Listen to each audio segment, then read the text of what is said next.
बांकुड़ा जिले के गंगाजल घाटी रेंज के राधुरबान जंगल में 21 जंगली हाथियों का एक झुंड प्रवेश करने से पूरे इलाके में दहशत का माहौल है। आरोप है कि बीती रात हाथियों का झुंड जंगल से सटे कई कृषि क्षेत्रों में घुस गया और कई बीघा जमीन में बोए गए धान के बीज तथा खेती की तैयार जमीनों को पैर से रौंद कर भारी नुकसान पहुंचाया। इससे किसानों को बड़े आर्थिक नुकसान की आशंका है। आज सुबह प्रभावित किसानों और स्थानीय ग्रामीणों ने गंगाजल घाटी रेंज के बीट कार्यालय पहुंचकर विरोध प्रदर्शन किया। उनका आरोप है कि क्षेत्र में लंबे समय से हाथियों का उत्पात जारी है, लेकिन इसके स्थायी समाधान के लिए वन विभाग की ओर से कोई प्रभावी कदम नहीं उठाया गया है। ग्रामीणों ने मांग की कि हाथियों के झुंड को जल्द से जल्द आबादी और कृषि भूमि से हटाकर सुरक्षित रूप से जंगल के अंदर पहुंचाया जाए।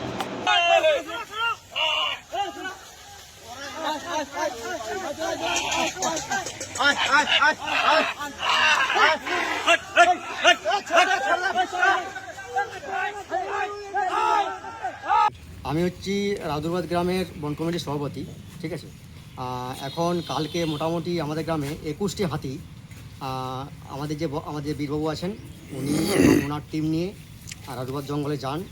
সেই হাতিগুলিকে একটি প্রপার জায়গাতে নিজে পদে সেগুলিকে নামিয়ে দেয় বীজতলাতে। সেই বীজ পুরো খেয়ে নেয়।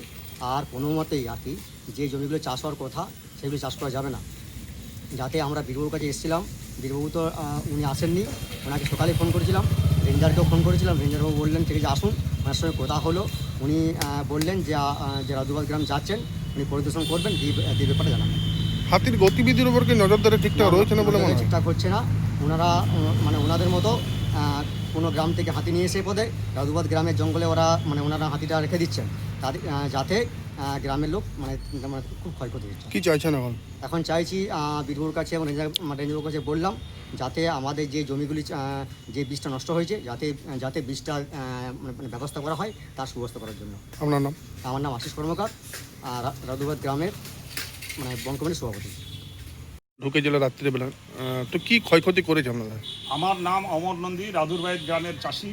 হ্যাঁ, আমার বীজতলাগুলো, চাষের যে জমি বীজতলাগুলো, আমাদের চাষিদের প্রত্যেকেরই বীজতলাগুলো নষ্ট করে দিয়েছে। আমাদের ধান রোয়ার গাড়ির লাঙল দেওয়া আছে, হ্যাঁ, ট্রাক্টর দেওয়া আছে, সারটা ছড়ানো আছে, কিন্তু আমরা ওই জমি আর চাষ করতে পারবো না। আমরা ডিপার্টমেন্টের কাছে এসেছিলাম, অমরকান্ড রেঞ্জ অফিসে এসেছি, হ্যাঁ, রেঞ্জ অফিসার কাছে আমরা অবগত করলাম, জানালাম, হ্যাঁ, তো ওনারা সদুত্তর কিছু দিতে পারছেন না। তো বলছেন ঠিক আছে, ওনাদেরকে চাপ দেওয়া হয়েছে, ওনারা বলেছেন আমরা তদন্তে যাচ্ছি। এই পর্যন্ত আমাদের কাছে এখন খবর।